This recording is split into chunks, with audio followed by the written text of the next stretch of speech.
부파림 식구가 몇 명인지 아세요? 이 지구상에서 살고 있는 사람만 계산하면 75억이고, 이 법계 회원들을 다 치면은 항아사 모래수보다 더 많습니다. 한 분 한 분이 다 진리에 꽂히고, 또 내면에 부처님을 모시고 계시고, 언젠가는 상불할 분들이고, 제가 항상 여러분들이 이 법화의 숲에 동참해 주신 것을 찬탄하고 고개 숙여서 절하는 마음으로 함께하고 있습니다. 여러분들이 지금까지 법화림을 꾸려져 온 것, 또 화엄회가 돌아가는 걸 지켜보시고 함께 오셔서 잘 아시겠지만, 우리 회장이나 또 임원이 된 분들은 다 하나같이 겸손하고 감투 쓰고 사람들 앞에 의시되기보다는 뒤에서 말없이 봉사하고 일하고 이렇게 애쓰면서 모두가 다 행복해지기를, 또 이 부처님의 법문 안에 들어와서 그 진리를 얻기를, 그런 길로 같이 가기를 발언하는, 그것을 실천하는 아주 뛰어난 우리 도반들이고 수행자들이고 부처님들입니다. 여러분도 언제든지 그렇게 하실 수 있다는 마음을 가지고 동참하시면 좋을 것 같아요. 감사합니다.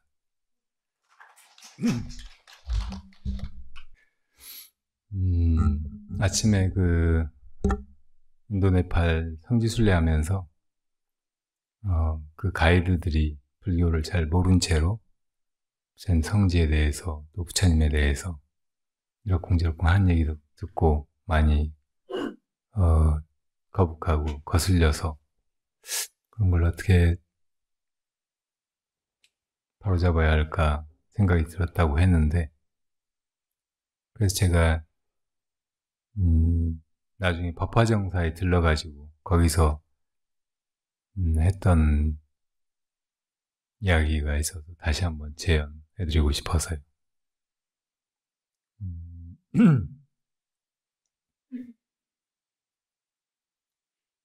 부처님께서 깨달으신 것이 바로 우리의 그 근본 마음, 본래 마음, 이것이 열반의 자리에, 다시 말하면 불생불멸하는 생멸을 떠난 자리에 언제나 그대로 있는 것이다.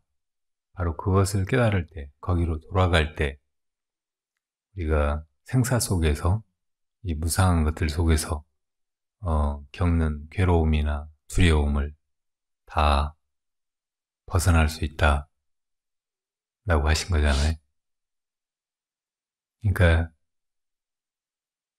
이렇게 살아가는 것이 힘들고 고통스러운 사람들은 사실은 불법을 닦아서 깨달아야만 이 생사의 괴로움에서 전체적으로 온전히 벗어나게 되는 거죠.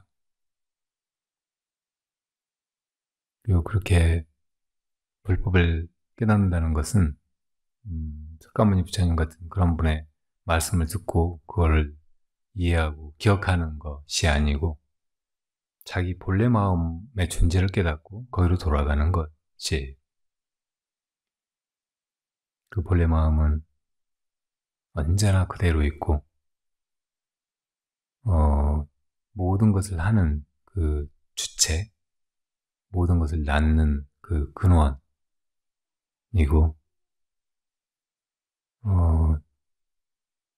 그게 생겨났다 사라지는 것이 아니라 나지도 않고 이 세상에 드러나는 법도 없지만 모든 것을 낳고 모든 것을 보고 듣고 경험하고 하는 그런 존재인 거죠.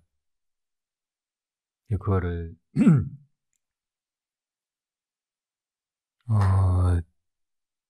깨닫는 것이 생사의 괴로움을 벗어나서 열반을 얻는 것이 우리가 정말로 바라는 것이 사는 동안 내내 죽는 그 순간에도 구하는 것이 영원한 평안, 영원한 행복, 영원한 자기 존재, 영원한 자유 이런 것이라면 그것이 바로 열반이고 그것이 우리 마음, 근본 마음, 본래 마음의 존재라는 말이에요. 그 본래 마음에서 이 세계가 나타났고 이 세계 속에 우리가 태어나서 이렇게 살고 있고 그러다 또 죽고 나하고 죽는 것이 계속 거듭되고 하는 것인데 이 실상 일심에서 이 법계가 연기하고 있다는 것을 진리를 깨닫지 못하면은 그 생사에 속아서 나하고 죽는 있다 없어지는 것들로부터 끝없이라도 고통을 당하게 되는 거예요. 그러니까 여기서 벗어나려고 하는 사람은 다른 데서 밖에서 뭘 찾을 게 아니고 자기 본래 마음으로 돌아가야 하고 본래 마음의 존재를 깨달아야만 하는 거예요. 근데 사람이 이 세상에 나와서는 무명에 휩싸인 채로 무지한 채로 온갖 분별망상을 하고 그 분별망상으로 세계를 이 자기 존재를 해석하고 이러쿵저러쿵 하고 이렇게 살아야 된다 저렇게 살아야 된다 하고 뭐 그런 무리들이 너무나 많아요. 인류 역사에서 수없이 무슨 지도자니 사상가니 정치가니 뭐 스승이니 하고 나타나서 사람들이 떠들어온 것들이 그런 것들이에요. 그런 건 다 진리가 아니고 사람들 사실은 더 그 혼란이나 고통에 몰아넣을 뿐인데 어리석은 중생들은 그런 말을 들으면 솔깃하고 그런 말에 속아서 또 인생의 소중한 시간이나 또 자기 가진 것이나 자기 자신까지를 그런데 바쳐가지고 아무것도 얻지 못하고 결국은 이렇게 속는 인생을 살고 말고 한 거죠. 그러니까 우리가 뭐 종교니 위대한 사상이 철학이니 하는 것들이 불법에 견주어 보면 다 허구적이고 기만적인 그런 망상의 소산, 거짓된 주장, 자기가 확인해보지 않은 엉터리, 주의, 이데올로기일 뿐이라는 것을 살펴야 돼요. 그러니까 지금 그 인도에 사는 사람들이 대부분 힌두교도들이고 방글라데시, 파키스탄 이런 데 분리돼간 나라 사람들은 다 무슬림들이잖아요. 근데 그들이 이제 그런 삶의 바탕으로 혹은 이제 오랜 그 전통이나 풍습으로 삼고 이렇게 살아가는 것들이 다 사실은 진실하지 못하고 속된 것이고 그냥 인습이나 혹은 잘못된 가치관에 속아서 잘못 살고 있는 거지. 뭐 그럴 수 있는 거고 뭐 사람이 뭐 이렇게든 저렇게든 살아가는 방식은 다양하니까 그것도 뭐 삶의 한 모습인가 보다 이렇게만 생각할 문제가 아닌 것 같아요. 어쨌든 그 네팔의 인도의 그 가이드들이 그 부처님이 그 힌두교 비슈누 신의 뭐 9번째 화신이라는 옛날에 이제 그 힌두교가 지배하던 그런 사회에서, 그런 종교적인 토양에서 부처님이라고 하는 분이 나타나가지고 상당히 독특한 그런 사상을 전개했던 것처럼, 뭐 그런 시대는 또 지나가 버렸고, 지금은 이제 또 무슬림 왕조를 거쳐가지고 영국 식민지가 됐다가 이제 독립해서 기존의 뭐 카스트 제도나 그 옛날 힌두교 사상에 입각해서 사람들이 그냥 그렇게 살아가고 있는 것이 인도인 것처럼 뭐 그렇게만 얘기를 해서 제가 좀 답답하고, 이제 그거를 수정해야 된다, 바로 잡아야 된다, 이렇게 생각하게 된 거예요. 그때 제가 이제 했던 그 이야기가 10결이라고 하는 그 이름으로 했었어요. 10결, 10가지 덮개, 그러니까 본래 존재하는 바탕의 진리를 가리고 있는 가리개 같은 그런 뜻이에요. 10결이라는 것이. 이 부처님의 가르침은 우리가 이 생사 속에 휘말려가지고 고통을 당하는 것, 이것이 그 근원을 쭉 추적해 들어가 보면, 연기적인 관계를 소급해 들어가 보면 결국 문명 때문에 벌어진다고 하셨고, 결국 본래 마음이 그 자리에, 그러니까 중도의 자리에 있다고도 없다고도 말할 수 없는 불생불멸의 자리에 있는 것인데, 그것을 덮고 있다고 깨달으신 거예요. 그렇게 깨닫는 순간 그 문명이 타파되고, 이제 진리가 이 모든 연기적인 관계 속에서 이렇게 생멸하는 것의 실상이 드러난 거죠. 그러니까 그 문명이 결국 본래 존재하는 우리 마음, 밝은, 그리고 언제나 편안하고 완전한 그 마음을 가리고 있다고 하면, 그거를 조금 더 세분하면 10가지 덮개, 10결이라는 말이에요. 이 10결은 이제 점점 이렇게 하나씩 하나씩 그 제거되어 가면서 우리를 점점 이 3계 윤회의 고통에서 벗어나게 해주는데, 이걸 이제 소승법에서 부처님이 설명하신 바로는 수다원, 사다함, 아나함, 아라한, 이 소승 사과를 성취하면서 단계적으로 몇 개씩 혹은 궁극적으로 한꺼번에 이렇게 제거된다고 하신 거예요. 우선 10결이 뭐냐, 먼저 5가지가 있는데 그거를 오하분결이라고 해요. 그리고 나머지 5가지는 오상분결. 근데 오하분결은 유신견, 개금취견, 의결이에요. 유신견은 우리가 다 몸이다, 나는 이 몸이다, 이렇게 생각하는 거예요. 본래 자기가 마음인데, 그리고 그 마음에는 네 것 내 것이 없고 너 나가 따로 없어서 한 마음인데, 이 몸으로 마음이 이제 이 몸을 만들어내고 이 세계를 만들어내서 이 몸을 가지고 이 세계에 살아가면서 이 몸만 나라고 생각하고, 다른 사람은 제각각 이제 타인이라고 생각하고 살아가는 거예요. 몸을 단위로 해가지고 자타를 분별하는 거예요.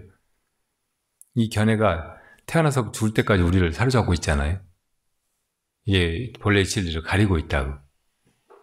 그러니까 이게 사라져버려야 이제 우리가 한 마음이로구나, 다 연결되어 있구나, 너가 따로 있지 않구나, 이렇게 이제 보게 되는 거예요. 그게 진리죠. 그 다음에 개금취견은 다 사람마다 이제 행복을 구하잖아요. 더 좋아지기를 구하고. 근데 어떻게 해야 그 행복이나 더 좋은 결과를 얻을지를 몰라요. 그러니까 누가 이렇다더라 하면 그 말을 믿고 그냥 그렇게 무작정 해보는 거예요. 혹은 자기 깜냥으로 이러면 이렇게 되겠지 하고 막 그렇게 하는 거라고. 그 반대로 이제 뭐 하면 안 좋다더라 이런 말을 잔뜩 어서 들어요. 그래서 그런 말을 그냥 속아가지고 철석같이 믿고 그렇게만 사는 거예요. 그러니까 교회에 나와야 구원받는다더라.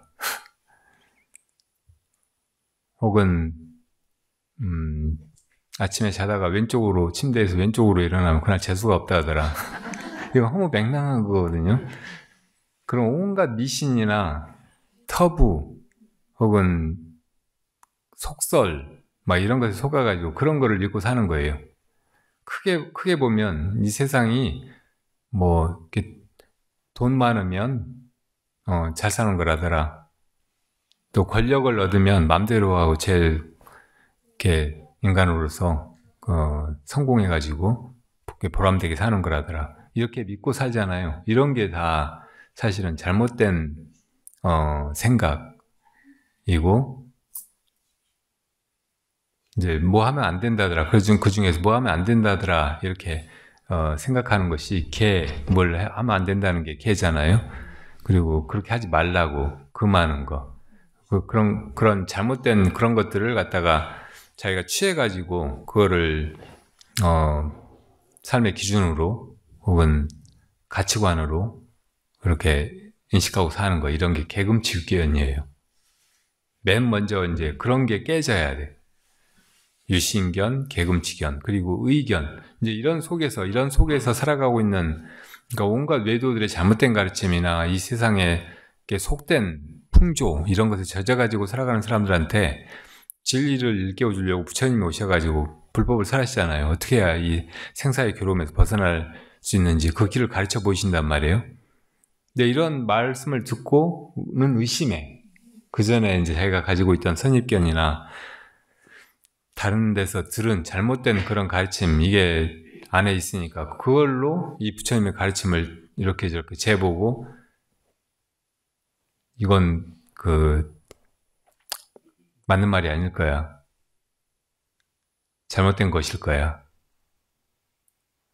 혹은 이것도 뭐 다른 거 비슷하게 그냥 우리를 속여가지고 뭐 그냥 부처님이나 스님들이 뭐 공양받고 존경받고 그렇게 살라고 그냥 떠벌린 것이겠지, 이렇게 생각하고 그 내용을 깊이 들여다보고 그게 옳은 것이면 받아들이고 믿고 따르고 하질 못하는 거예요. 이런 게 의결이라고. 근데 이 세 가지, 유신견, 계금치견, 의결, 이 세 가지가 사라지는 것이 수다원과예요. 수다원과를 얻으면은 불법에 대해서 완전한 믿음, 다시는 이제 회의하거나 너무나 생각해보면, 그리고 지혜로 비춰보면 분명한 것인데 그거를 혹시 아닐지도 몰라, 이렇게 의심하는 것이 없어지는 거예요. 더 이상 이제 이 몸뚱이가 나다 이렇게 여기지 않게 돼. 그리고 외도의 가르침, 잘못된 터부, 뭐 금, 이런 건 하지 말아야 된다, 막 이런 것에 매이지 않게 돼. 그러니까 자유로워지는 거죠. 이렇게만 되면은 수다원과를 얻은 것이고, 그런 사람은 절대 이제 다음 생부터 악도에 떨어지지 않아. 짐승이 되거나 악귀가 되거나 지옥에 떨어지거나 하는 일이 없단 말이에요. 최소한 인간 이상의 세계에 태어나가지고 계속해서 이제 완전히 이 생사의 괴로움에서 벗어나는 해탈의 길로 나아가게 된다고. 최소한 7생 안에는 이 생사의 괴로움, 이 생사윤회에서 완전히 벗어나게, 7생 안에는 아라한과를 얻게 되는 거예요. 이제 이 오하분결 가운데 첫 번째 세 가지가 유신견, 계금치견, 의결이고, 그 다음에 나머지 두 개는 뭐냐면 탐결, 진결이에요. 욕심내는 거 하고, 또 이제 뭐 마음에 안 드는 거, 이런 걸 싫어하는 마음 있잖아요. 진심, 화나는 거. 이게 이제 사라지는 거예요. 이게 현저하게 약해져서 있는지 없는지 모르고 중생들이 보기에는 너무나 그런 게 없는 사람 같이 보이는 거, 이게 사다음과예요. 탐심이나 진심이 거의 없어져 보이는 것이, 실제로 완전히 없어진 것이 아나함과예요. 이 탐심만 없어지면은 이제 이 세상에 다시는 돌아오지 않아. 이 생이 이 사람으로서의 마지막 몸이에요. 그리고 죽은 다음에는 저 새끼 맨 위에 천상이 새끼 사선천이거든요. 새끼 사선천이 여러 천상이 있는데 그 중에 맨 위에 5천상이 있어요. 제일 위에 천상은 색구경천이고 마해수라천이라고도 해요. 근데 이 5개 천상에는 이 불법 수행을 통해서 아나함과를 이룬 사람들만 태어나는 거예요. 그래서 이 다섯 사선천의 천상세계를 오정거천이라고 해요. 그러니까 아나함천이에요, 다른 말로 하면. 그러니까 아나함과를 이루면 탐진이 완전히 없어졌다면은 이 오정거천에 태어나서 거기서 있다가 거기서 이제 아나함과를 완전하게 성취하고 이제 더 이상 세상에 돌아오지 않는 거예요. 이걸 불환과라고 한다고. 수다원과는 이제 깨달음으로 가는 그 흐름에 들었다. 일곱 생안에는 무조건 깨달음이 보장되는 그런 단계에 진입했다고 해서 예류과라고 해요. 미리 예자, 흐를 유자. 그리고 수다원과는 한 번만 더 이 세상에 돌아오면 돼. 그럼 아라한이 되는 거예요. 아나함천, 그러니까 오정거천에 가는 게 아니고 인간으로 한 번 더 다시 돌아오긴 하는데 그 생에 아라한이 되는 게 완전히 확실해진 거예요. 그러니까 자기 마음속에 탐진이 거의 없어졌다. 다른 사람들은 거의 알아보지도 못하고 잘 드러나지도 않는다. 이 정도 됐으면은 한 생만 남은 거라고. 사람으로 한 생만 더 살면 돼. 그래서 일례라고 해요. 한 번만 온다. 한 번만 더 돌아온다.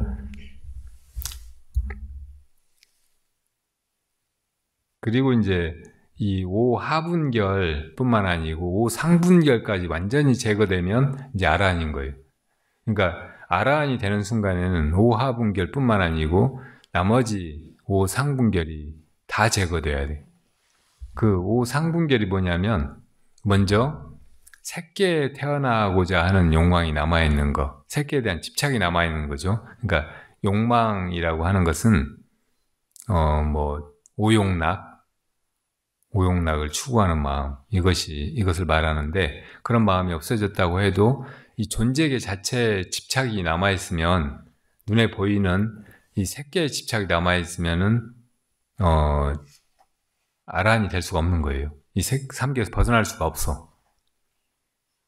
근데 이 눈에 보이는 이 색계가 더 이상 이제 자기를 붙들지 못하고 아무런 여기 다시 태어나 살고 싶어하는 그런 마음이 다 없어졌다고 해도 정신적인 존재, 자기 마음, 자기 정신, 그러니까 나라고 하는 그 정체성을 가진 그 정신 세계, 이런 것에 대한 집착이 남아있으면 이건 무색계에 대한 집착이라고 한다고.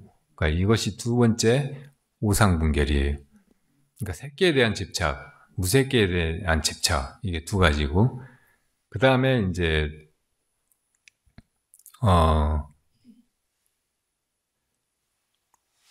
도결이라는 어려운 말이 있는데, 도거라는 말 들어봤어요? 이 생각이 막 일어나는 거, 산란해지는 거, 마음이 가만히 있지 못하고 정지해 있지 못하고 막 온갖 생각이 일어나고 사라지고 막 하는 거, 이것이 이제 아라한이 되면서 없어지는 거예요. 그러니까 마음속에 번뇌망상이 없어지는 거예요. 그리고 이제 나머지 두 가지가 만결하고 무명결이에요. 만은 이제 나라는 생각, 이것이 이제 나를 먼저 생각하면 그 다음에 나 아닌 다른 존재를 또 생각하게 되잖아요. 비교하면서 열등감이나 혹은 우월감을 느끼는 거예요. 그리고 그 중에서 우월감을 좋아하고 탐해. 이게 만결이에요. 그러니까 남하고 항상 비교하고 그 속에서 이제 자기가 우월하고 싶어하고 남한테 이제 질투심이나 시기심을 느끼고 막 이렇게 하는 게 만결이란 말이에요. 이 만결이 사라져야 돼. 그 마지막에 이제 무명결, 그 전에 이제 우리 본래 마음을 가리고 있던 그 어리석음, 이게 뿌리채 없어지는 거죠. 만결하고 이제 직결되어 있긴 한데, 자아라고 하는 그 환영이 깨져버리는 거, 이게 이제 더 이상 실제하지 않는 것이고,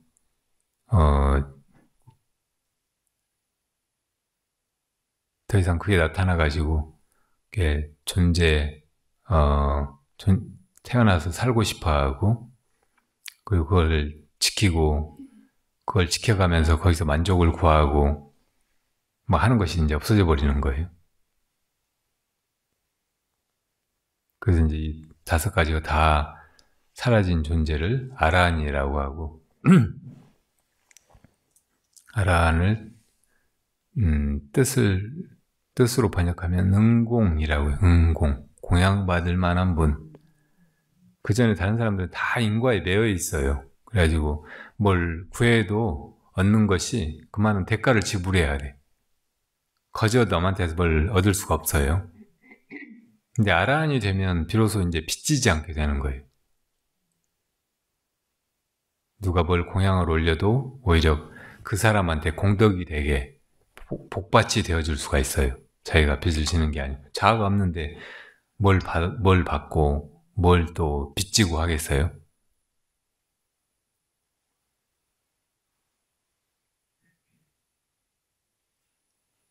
그러니까 이게 이제 소승의 수행을 통해서 우리 안에 온갖 덮개들을 차례로 그리고 온전하게 다 제거하고 이 생사 속에서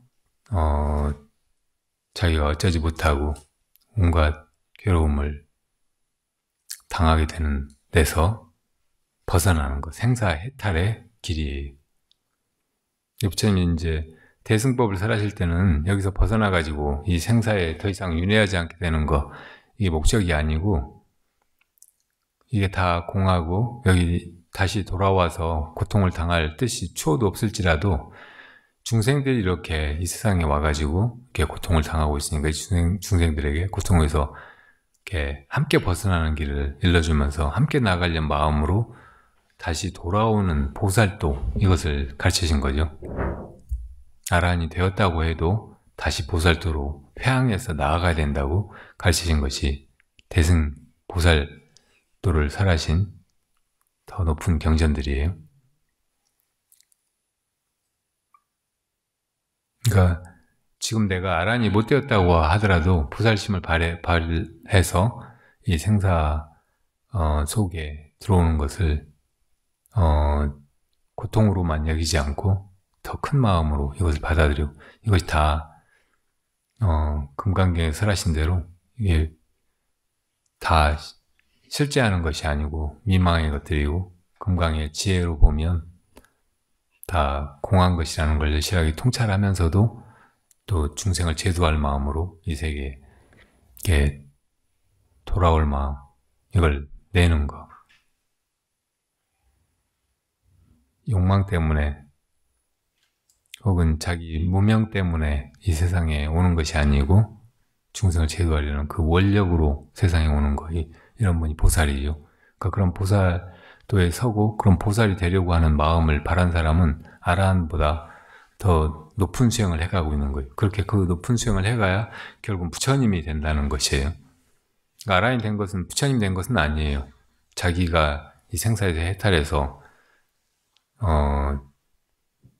그걸로 이제 만족하고 있는 것이지. 근데 이 세상이 존재하는 건 우리를 다 성불에 나가게 하려고 있는 것이잖아요. 그 모든 중생들이 결국은 다 성불해서 이렇게 부처님이 된다고 한 것이 부처님의 궁극적인 가르침이란 말이에요. 일승, 법화경의 가르침이죠. 그러니까 그것이 이제 진짜 불교고, 일단 이 생사가 괴로우니까 이 생사윤회에서 벗어나야 된다, 이렇게 가르치신 것은 아직 이 큰 마음, 일승의 믿음을 갖지 못하는 사람들에게 우선 이 생사의 괴로움에서 건지시려고 부처님이 방편으로 베푸신 가르침인 거예요. 그러니까 이 소승의 가르침이 너무 분명하고 우리를 생사에서 건지는 귀한 가르침이라고 해도 여기에 붙들려 있으면 안 돼요. 더 큰 마음을 낼 수만 있으면 보살심을 바라고 일승에 대한 믿음을 가져야 하고, 그런 통찰을 바탕으로 해서 또 이제 바라승아제의 마음으로 함께 이 생사의 고통에서 벗어나려고 해가야죠. 그게 이제 제일 원숙한 수행자의 모습인 거예요. 그러니까 이런 가르침을, 불교를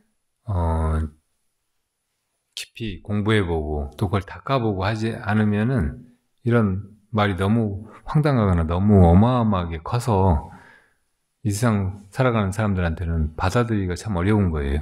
그런 인연이 닿지 않아서 그런 얘기를 들을 기회도 없겠지만, 그러니까 불교도 이제 세상에 뭐 여러 종교들 중에 하나 이 정도로 생각하고, 너는 그거 믿고 그래 난 뭐 그럴 수도 있겠지만 나는 이거 믿는다 이렇게 생각하고, 자기 그 편견이나 어리석은 소견에 그냥 머물러 있을 수가 많은 거죠.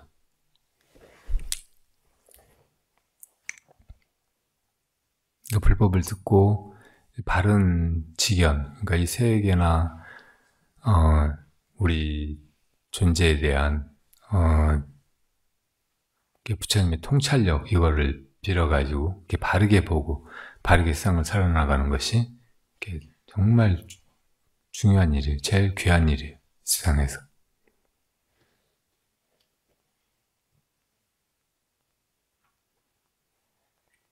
이미 여러분들 다 이제 그렇게 해가고 계시고, 그런 부처님의 그 바른 지견 이걸 받아들여서 그런 정견으로 이 세상을 보고 인생을 살아가고 계시겠지만, 다시 한번 강조해서 말씀을 드립니다. 또 질문 있으면 해보세요. 자성 천불전. 네. 구성계에 보면 불수자성, 수연성이라고 예, 하지 않습니까? 예. 거기서 말하는 자성하고 네. 여기 이제 자성 천불전 할 때 자성하고 네. 의미가 다른 것인지 그걸 좀 여쭙고 싶습니다. 네, 아주 날카로운 질문이세요. 그 법성계 서두 부분에 진성, 심심, 극미묘, 불수자성, 수연성 이런 구절이 있잖아요. 그러니까 여기서 말하는 진성은 법성하고 같은 말이고, 법성이라는 말은 모든 존재의 성품 그런 말이에요. 그게 이제 있다 없어지는 것이 아니어서 성품이라고 하는 거고, 모든 법은 이제 이렇게 드러난 것들인데, 그 드러난 것이 사실은 그 성품을 다 안에 담고 있거나 그 자체가 사실은 성품이에요. 그러니까 이제 이걸 우리의 견조 보면, 내 지금 이 몸이나 내가 나라고 생각하는 이런 것들은 법으로 나타난 것이에요. 근데 이것이 우리가 이제 나라고 진짜 있는 것이라고 이렇게 착각할 수 있을지언정, 이제 지혜의 눈으로 들여다보면 이대로가 사실은 성품이 이렇게 드러난 거고, 나의 성품이 어디 따로 있는 게 아니고 이 모두의 성품, 그러니까 근원의 그 일심, 이것이 이렇게 드러난 것이에요. 그래서 이제 내가 나라고 여기는 거, 이것도 이제 깊이 들여다보면은 근원의 그 마음의 한 모습이고, 그대로가 그것인 거예요. 이게 이제 자성이라고 하는 것이라고, 자성. 그러니까 자성이라고 해서 내 자성, 네 자성 이게 따로 있다기보다는 모든 것의 자성은 다 그 일심, 부처님이 깨달으신 그 불성이에요. 그 이제 그 법성, 진성, 성품 이것이 그 자리를 어디에 지키고 있는 게 아니고 이렇게 인연 따라서 이 모든 걸 이룬다, 이런 말씀은 그 성품이 우리가 말로 이제 성품이라고 세워놓고 보면 그게 어디 있는 것 같단 말이에요.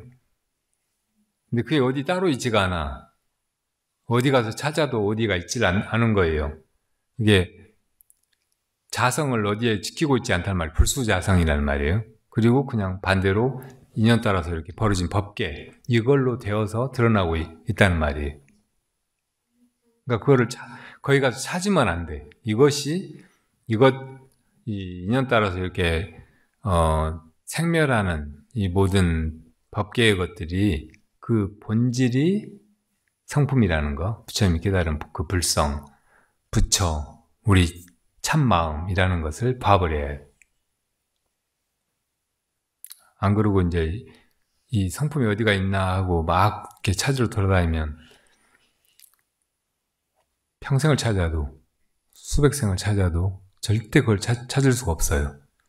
그러니까 그 옛날에 깨달음의 기록, 구도의 기록을 보면 다 그렇게 그게 어디 있는 줄 알고 찾고 찾다가 나중에 보면 아, 이게 지금 이렇게 드러나 있는 이것이 바로 찾던 그것이로구나, 이렇게 깨닫는 거예요. 이걸 눈으로 보려고 그렇게 이 다른 것을 보고 이게 이거로구나, 저게 저거로구나 하고 그렇게 분별하듯이 그렇게 찾아와서 이걸 못 찾았던 거로구나 하고 이제 깨닫는 이야기들 대부분이에요. 그러니까 쉽게 비유하자면 이 세계가 다 금으로 이루어졌다고 해봐요. 그러니까 금으로 이런 이제 책 받침대도 만들어져 있고 이런 것도 만들어져 있고 이런 것도 만들어져 있고 이게 다 금이라고 해봐요. 근데 어떤 사람이 이제 금이 제일 중요하다, 금이 모든 것의 본질이다, 그러니까 금의 존재를 깨닫는 게 중요하다, 이런 말을 듣고 금을 찾는 거예요. 근데 항상 지금까지 이렇게 보고 살아온 것은 이렇게 이런 형상을 가진 것들, 개체성을 가지고 있고, 야, 이건 이거로구나, 저건 저거구나 하고 이렇게 명명하고 분별하고 그렇게 이제 존재를 확인하는 이런 방식으로 금을 찾는다면 금을 찾을 수 있겠어요? 금이 이렇게 생겼나 저렇게 생겼나 하고 어떻게 생긴 금을 보려고 하면 금을 못 본다고. 사실은 그렇게 우리가 불성이라든지 자기 마음이라든지 또 옛날 부처님이 깨달았다고 하는 그 불성 뭐 이런 걸 찾고 있는 거예요. 근데 그렇게 찾으려고 해서 백날 찾아도 못 찾아. 근데 그렇게 하도 와서 이제 막 금이 안 보인다고, 금이 어떻게 생겼냐고 물어본다면 막 이래저래 가르쳐 주려고 하다가 이 모든 게 다 금이라는 거 나는 선지식, 야 이놈아 이게 금이다 그럴 수 있을 거 아니에요. 이게 틀린 말이 아니잖아. 그분 분상에서 그분의 시각에서 보면은. 그래서 이제 뭐 부처가 무엇입니까? 말은 똥막대기다 이놈아. 무엇이 부처님이 깨달아서 조사에게 쭉 전해온 것입니까? 저 뜰 앞에 잣나무다. 이런 말씀이, 이런 그 선어가 그런 데서 나오는 거예요. 다 우리가 찾고 있는 것은 불성이니 부처니 마음이니 그 성품을 이제 다른 말로 부르고 그렇게 찾는 거잖아요. 근데 그 꼭 이 금이 어떻게 생겼나 하고 찾는 사람 같이 그러고 있는 거예요. 그러다가 이제 어느 순간에 이게 금이라고 왜 이게 책상 받침이지 이게 금이야 하고 계속 들여다보고 이 속을 꿰뚫어보고 하다가 아, 이것의 본질이 금이로구나 이렇게 깨닫는 사람이 있을 수 있을 거 아니에요. 그렇게 깨달아진단 말이에요. 그러니까 어떤 사람은 새벽 별을 보고 아, 이게 마음이로구나 하고 깨닫고, 어떤 사람은 낮에 닭울음 소리를 듣고 아, 이게 마음이로구나 하고 깨닫고 그러는 거죠. 그러지 이제 마음속에 깊이 들어가가지고 아, 이놈이 마음이로구나 하고 깨달은 사람은 아무도 없어요. 마음이 어디 제자리를 지키고 있지 않고 이렇게 드러난 것이기 때문에 드러난 것을 보고 그거를 깨닫는 거예요. 그 본성을 보는 거예요. 그러니까 이제 그 깨달음의 과정이라든지 깨달은 사람의 말을 이렇게 막 풀어서 설명해버리면 그것도 이제 이해하고 말 수가 있어요. 근데 그보다 더 깨달음에 직접 자기가 분명하게 이르는 길은 그냥 그런 말이 무슨 말인지 몰라가지고 계속 의심하는 거, 화두로 들고 아, 이게 금이라고, 왜 이게 금이 하고 계속 이걸 살펴보고 파고들고 해가지고 그 본성을 알아차리는 것이라고 말할 수도 있어요. 그러니까 불수자성, 수연성 이런 말도 성품이 제자리를 지키고 있지 않고 인연 따라 이룬다? 이게 무슨 말인지 이렇게 계속 참고해가는 것이 아, 그렇구나 하고 어떤 개안에 이르는 더 좋은 길이라고도 말할 수 있어요. 근데 이제 굳이 설명을 해보자면 그렇게 풀어서 말씀드릴 수 있는 거예요. 그리고 여기 이제 자성천불전이라고 한 거는 천불이라는 말은 우리가 지금 살아가는 이 시간대, 그러니까 이 겁의 이름이 현겁이에요. 어질현자. 그러니까 과거에도 많은 겁이, 장엄겁, 무슨 겁, 뭐 이렇게 겁이 있었고 그 겁마다 이름이 다 있어요. 그 미래에도 이제 또 겁이 시작될 때고. 그러니까 우주가 빅뱅으로 생겨났다가 유지되다가 이제 무너져서 축소돼서 없어져 버리고 공으로 돌아가고 또 그렇게 되고 막 이렇게 이제 요즘에 양자역학이나 천체 물리학을 하는 사람들도 그렇게 이제 주장하잖아요. 그렇게 계속되어 간다면 지금 이렇게 이제 빅뱅으로 시작해가지고 계속 유지돼가는 이 시간을 현겁이라고 한단 말이에요.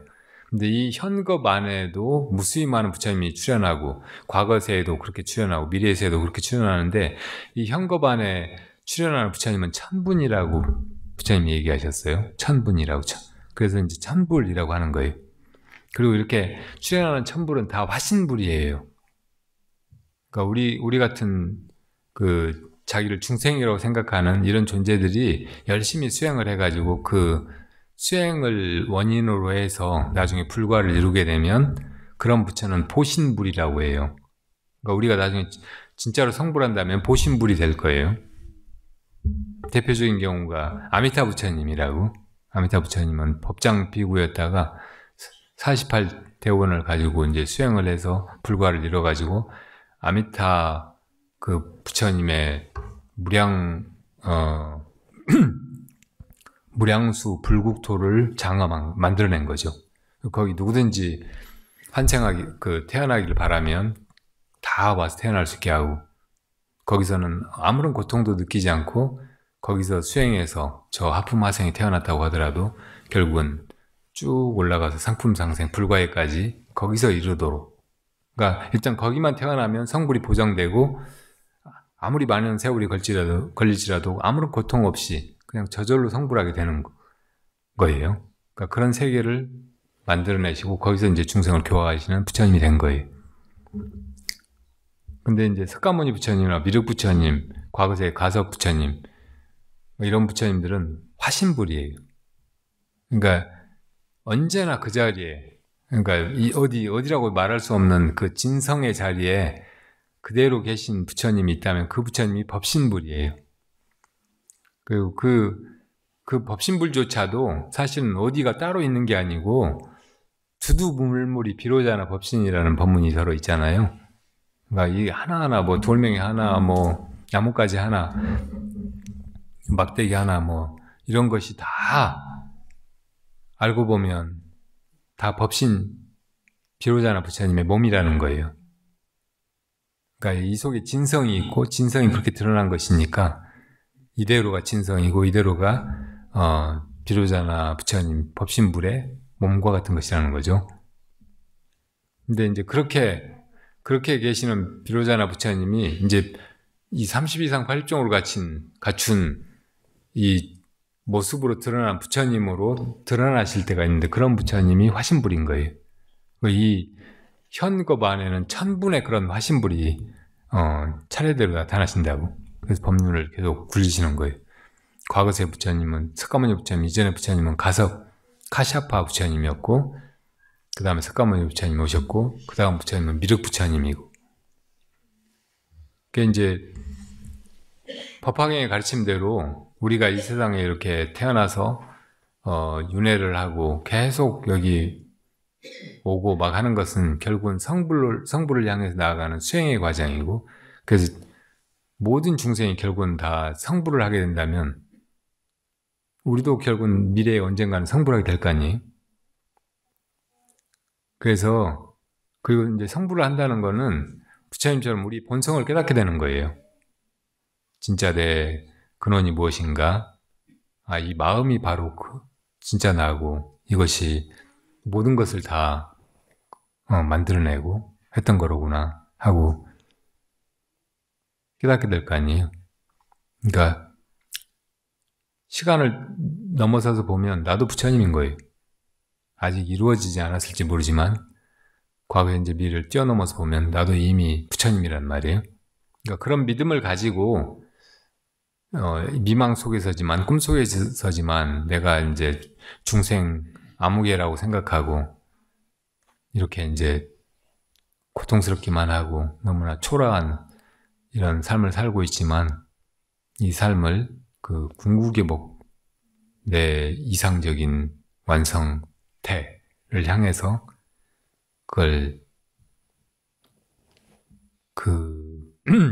길을 놓치지 않고 이렇게 나아가자는 뜻으로 여기를 이제 자성 천불전이라고 한 거예요. 우리 천불이 저 비로자는 법신은 부처님이 이 세상의 중생을 제도하기 위해서 이 현겁 안에 놔두시는 그런 부처님만이 아니고 나도 언젠가는 성불을 해서 부처님과 같은 그런 일을 할 것이기 때문에 내가 그 길로 가고 있다는 것을 잊지 말고 여기서 이 도량에서 같이 이제 수행을 해 나가자고 자상천불전이라고 붙인 거예요.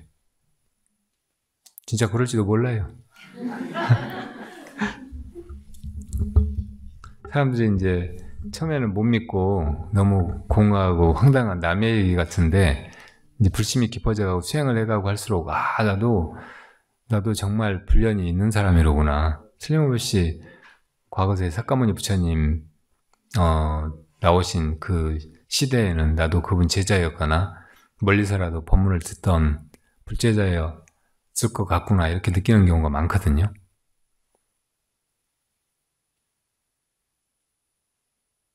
그러니까 그렇게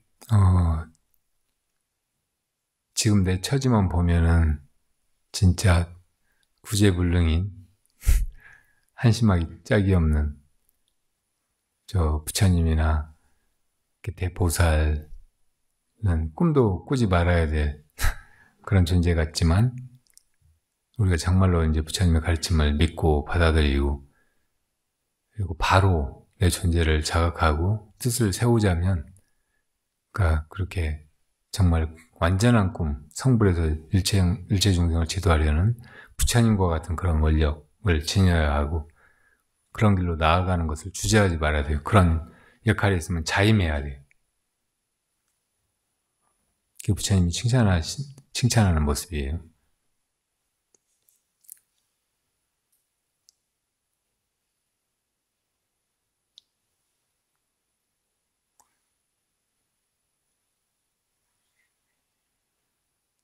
지금까지 지구상에 있는 불교 문화권 중에서 지금 현대 티베트 불교가 굉장히 이렇게 크게 위력을 발휘하고 있고 세를 떨치고 있잖아요. 근데 티베트 불교의 조금 특징적인 다른 데서보다 훨씬 강조되고 중요하게 여겨지는 부분이 몇 가지가 있는데 그 중에 하나가 승을 부처님처럼 여기는 것이에요. 지금 현존하는 승을 부처님하고 똑같이 여기고 항상 승한테 절하고 예불 모시듯이 그렇게 하는 거.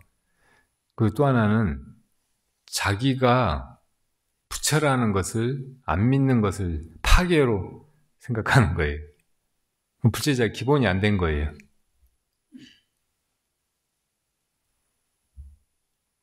내가 부처님과 똑같은 존재다. 내 본성이 부처다. 지금 내가 사실은 부처다. 이런 말을 들으면은 이게 황당하게 여기지고 아무 의미가 없이 느끼는 사람은 부처가 아니에요. 근데 내가 부처라는 말이 믿어지고 그 말을 내가 지금 설령 부족할지라도 이걸 감당해야 되겠구나. 내가 그런 존재가 되기 위해서 나를 바쳐서 노력해야 되겠구나. 이렇게 생각하는 게 그런 마음을 먹는 게 진짜 불자라는 거예요. 그렇게 강조해서 이제 이 대승의 불심을 개발하려고 해요. 그건 좀 아주 뛰어난 점이에요. 사실은 선은 티베트 불교에서 이제 제일 그 위쪽에 있는 그래서 그 일반인들에게는 공개하지도 않고 밀접만 하는 그 족첸이나 마하무드라의 가르침이 있잖아요. 그런 것하고 바로 통하거나 그 위에 있는 거예요. 우리 그 선종사에는 화엄선이라는 말이 있었거든요. 화엄선. 그러니까 화엄경의 이치가 법화경하고 더불어서 부처님의 그 깨달음의 정수가 말 이전에 그대로 드러났다고 해서 화엄경을 소위경전으로 해서 이제 그런 선을 닦아가는 거예요. 근데 제가 지금 이제 이 법화림을 만들고 우리 교량에서 같이 수행해 나가자고 하는 거는 법화선이라고 말할 수도 있어요. 법화경에 의거해서 같이 수행해 나가자고. 부처님이 우리가 다 상불한다고 하셨고 이 부처라고 하셨으니까 이거를 잘 안 믿어져도 지금 죽기 살기로 믿고 그걸 목숨보다 더 중히 여기고 그냥 이렇게 흔들림 없이 나아가는 거예요. 이런 게 아까 그 마음무드라 족첸하고 비슷한 거예요. 대단히 유사한 거예요. 자기 마음을 믿는 것이고 따로 밖에서 뭘 구하거나 모습으로 뭘 이루려고 하는 게 아니고 이미 그게 돼 있고 지금 이대로 이렇게 보잘것없고 한심하고 문제투성인 이 중생의 몸, 그리고 지금 우리 살아가는 이 허접하고 엉망진창인 세계, 이대로 드러나 있다는 거, 이게 그대로 그거라는 거, 이거를 믿고 나가는 거예요. 이게 사실은 높은 것이고 훨씬 빨리 가는 것이라 최상승선이라고 말해요. 이걸 감당할 수 있어야 돼요. 이런 말을 들으면 근기가 아직 부족한 사람들은 황당무계한 말 혹은 그 겸손하지 못한 말 암 안에서 나온 말 이런 말로 치부하기가 쉽죠. 우리 법화림의 불자님들은 조금씩 세뇌돼가지고 그래도 이런 말을 아주 자연스럽게 듣고 별로 반발하지 않아요. 아주 좋은 일이에요.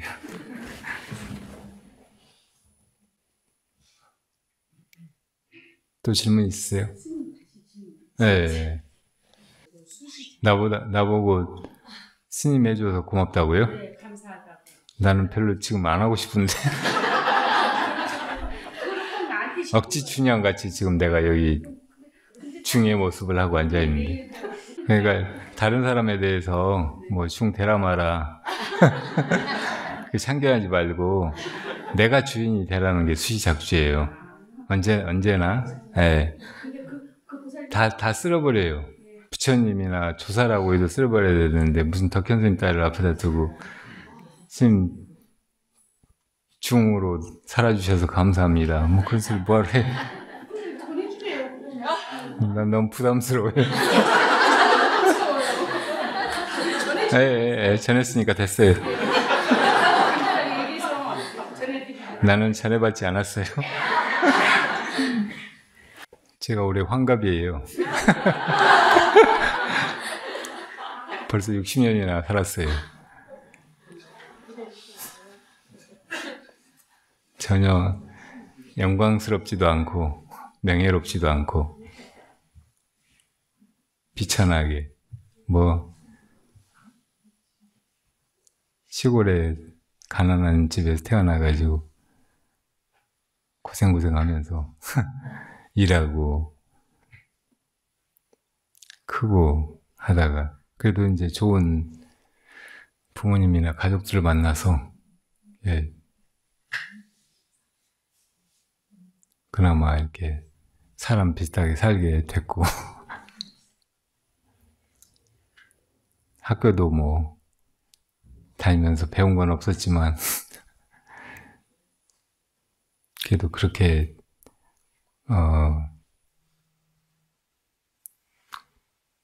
고생만 하고 남들한테 취급받지도 못하고 막 그러지는 않게 다니고, 그리고 뭐 공사판에서 일하다가 군대 갔다 왔다가 부모님 은혜나 뭐 세상의 도리 이런 걸 다 등지고 혼자 잘 먹고 잘 살아보겠다고 스님이 됐는데 생각했던 것보다 훨씬 중노를 하는 게 편하고 좋았어요. 그러니까 그거는 부사님이나 그 전하라고 한 부사님한테 치하를 받을 일이 아니고 내가 사실은 부끄러워야 될 부분이에요. 이렇게 그냥 편하게 살아라고 부처님이 충되는 길을 일러주신 게 아닌데,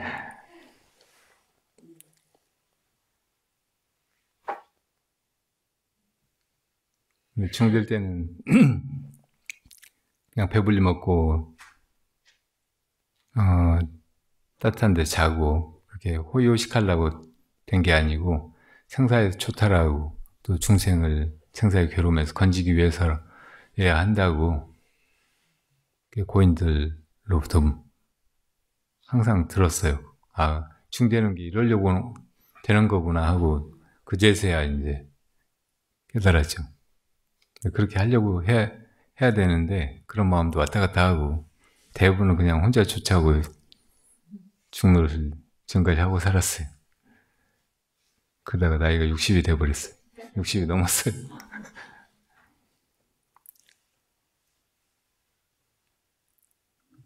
이게 누구한테 축하를 받고 뭐 그럴 일이 너무 전혀 아니잖아요. 그러니까 부끄러워 죽겠어요. 그래서 뭐 그런 말 하고 뭐 잔치 같은 걸 벌이려고 하면 내가 알았던 몇 분이 그러셨듯이 잔치를 어디로 가버리려고 그래요.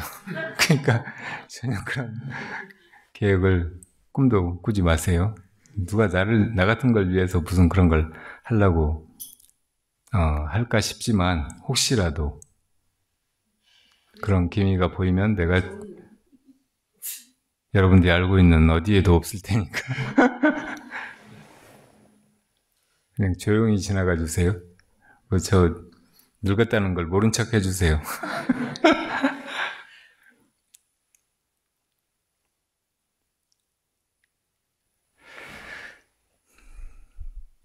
다른 질문 있으세요?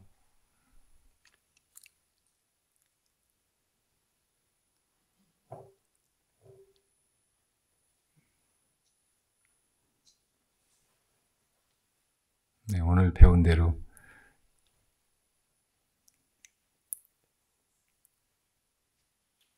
그렇게 사는 데까지 살아보자고요. 부처님 가르침을 전할 뿐이고, 그리고 여러분들이 이미 가지고 있는 것을, 여러분들이 이미 알고 있는 것을 다시 들춰서 일깨울 뿐이고, 여러분들이 이미 저보다 훨씬 잘 하고 계시는데 제가 높아심에서 또 주절주절한 것이니까요. 이런 데도 걸리지 말고 편안하게 행복하게 당당하게 자기를 믿고 자기 시간을 순간순간 살아가시기 바랍니다. 수시작주 하세요. 네, 생으로 마치겠습니다.